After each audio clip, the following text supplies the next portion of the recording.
Welcome to today's podcast, Practicalities, How to Manage Unscheduled Bleeding. This episode is part of a podcast series supported by Abbott. The content is solely the responsibility of EMAS, the European Menopause and Andropause Society. All our episodes are available in English, Spanish, Mandarin, and Russian, and you can find them on any of the most popular podcast platforms. In today's episode, Dr. George Kanakis, consultant endocrinologist at the Naval Hospital of Athens and the Assisted Reproduction Unit of the Greek Armed Forces, Athens, Greece, will help us understand the significance of unscheduled bleeding and the peculiarities of its management during the perimenopausal period. Unscheduled bleeding is vaginal bleeding which occurs outside the normal menstrual period or the expected withdrawal bleed associated with cyclic hormone replacement therapy. This is a common condition in women of reproductive age and accounts for 20% of referrals to gynecological outpatient clinics, while this figure falls to 5% among menopausal women. Accordingly, the causes and its significance vary with age. In women younger than 35 years old, it is often related to contraceptive use and ovulatory dysfunction. On the other hand, as women enter the menopausal transition, they may face menstrual irregularities due to hormonal fluctuations, whereas in women with established menopause, the most frequent cause is vaginal or endometrial atrophy.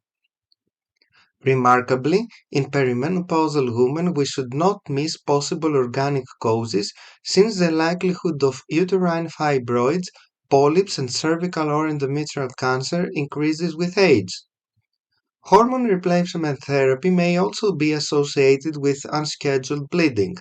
Cyclic combined hormone regimens are characterized by regular monthly withdrawal bleeding, while the majority of women receiving continuous estrogen-progestin therapy will experience amenorrhea. However, up to a quarter of these women may present irregular bleeding, particularly during the first 6 months of therapy. Tibolone has also been commonly associated with irregular bleeding. Therefore, its use is not recommended until 12 months after the last natural period.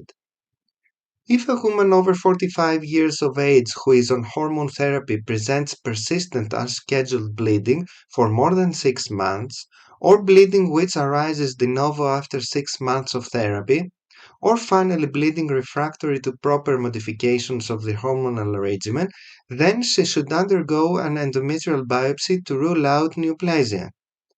This applies also to all women who present bleeding after a period of established amenorrhea and who don't receive exogenous hormones, particularly those with risk factors for endometrial cancer, such as a history of menstrual irregularities, obesity and insulin resistance, chronic hypertension, and use of tamoxifen. Keep in mind that the unscheduled bleeding may also be the result of an infection, and especially of sexually transmitted origin. The diagnostic workup should aim to identify any underlying pathology that is modifiable or life-threatening. For instance, signs such as obesity, hirsutism, galactorrhea, and goiter are indicative of endocrinopathies that need to be ruled out. Physical examination may reveal the presence of a palpable abdominal mass, which may be further clarified by transvaginal ultrasound. Speculum examination is also very important as it is capable of detecting invasive lesions of the cervix, while the presence of vaginal discharge is suggestive of an infection of the pelvis. Hysteroscopy may be required if intracavity disease is suspected. A pap smear should always be updated. The management of unscheduled bleeding depends on the underlying cause and the severity of bleeding, and aims to control and prevent recurrent bleeding aside from correcting possible pathologies. Heavy bleeding, which may compromise the patient's hemodynamic stability, needs hospitalization and intravenous administration of estrogens, additionally to fluids or transfusion. In cases of less severe bleeding, High doses of oral estradiol are given for up to 3 to 4 days, which are gradually decreased as soon as bleeding is controlled. If estrogens are contraindicated, high progestogen doses are indicated. The above regimens may be supported by administration of tranexamic acid. If bleeding is not controlled by medical means, a dilation and curettage is indicated. Moreover, the patient should be checked for iron deficiency anemia and receive treatment as needed. In perimenopausal women with irregular bleeding, after the exclusion of organic causes, hormonal manipulations are indicated. Depending on the residual activity of the ovaries and the individualized preferences of the woman, the available options are cyclic progestin therapy, a progestin-secreting intrauterine device, cyclic or continuous combined hormone therapy, or finally low-dose oral contraceptives. Non-steroidal anti-inflammatory drugs may also help reduce the duration of bleeding and cramping. If bleeding is due to exogenous hormonal therapy, increasing the dose of estrogen or progestogen may help. Unscheduled bleeding may also be associated with the presence of fibroids, in particular those of submucosal localization, which may erode the overlying endometrium. Bleeding from fibroids may be relieved with constant progestin exposure, obtained either orally or by an intrauterine system. If this approach is not successful, GnRH agonists or antagonists are used to induce estrogen deprivation.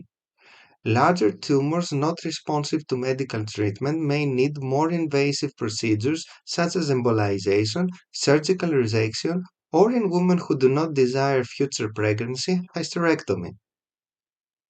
Regarding endometrial polyps, they usually produce light intermenstrual bleeding, and in the vast majority they are benign. However, their malignant potential increases with age. Therefore, in menopausal women it is prudent to remove them upon diagnosis.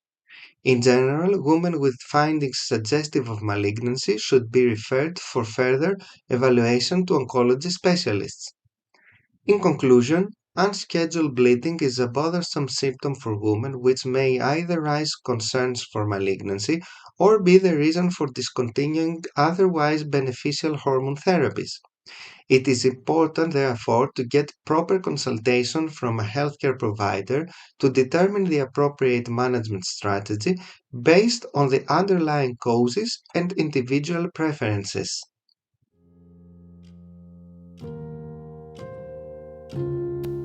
Today, Dr. George Kanakis discussed the significance of unscheduled bleeding and its management during the perimenopausal period.